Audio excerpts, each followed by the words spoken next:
50 years ago, we pioneered a path to the moon. The trail we blazed cut through the fictions of science and showed us all what was possible. It's very pretty out here. Today, our calling to explore is even greater. To go farther, we must be able to sustain missions of greater distance and duration. We must use the resources we find at our destinations. We must overcome radiation, isolation, gravity, and extreme environments like never before. These are the challenges we face to push the bounds of humanity.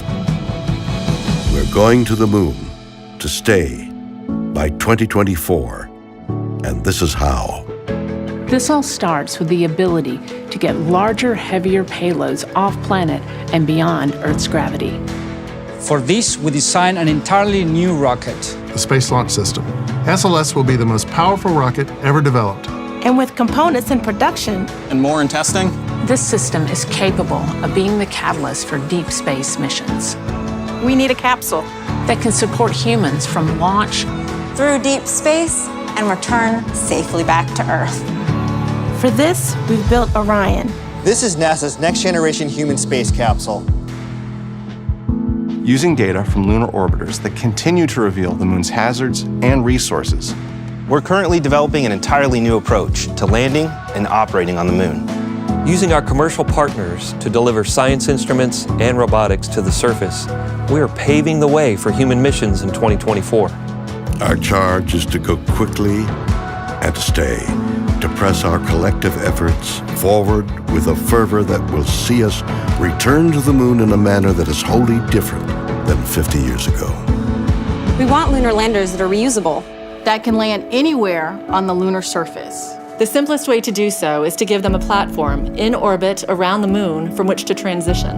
An orbiting platform to host deep space experiments and be a waypoint for human capsules. We call this lunar outpost Gateway. The beauty of the Gateway is that it can be moved between orbits. It will balance between the Earth and Moon's gravity, in a position that is ideal for launching even deeper space missions. In 2009, we learned that the moon contains millions of tons of water ice. This ice can be extracted and purified for water. It can be separated in oxygen for breathing or hydrogen for rocket fuel. The moon is quite uniquely suited to prepare us and propel us to Mars and beyond. This is what we are building.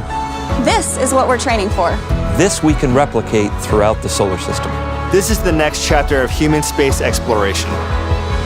Humans are the most fragile element of this entire endeavor, and yet we go for humanity. We go to the moon and on to Mars to seek knowledge and understanding and to share it with all. We go knowing our efforts will create opportunities that cannot be foreseen. We go because we are destined to explore and see it with our own eyes. We turn towards the moon now, not as a conclusion, but as preparation, as a checkpoint toward all that lies beyond. Our greatest adventures remain ahead of us. We are going. We're going. We are going. We are going. We're going.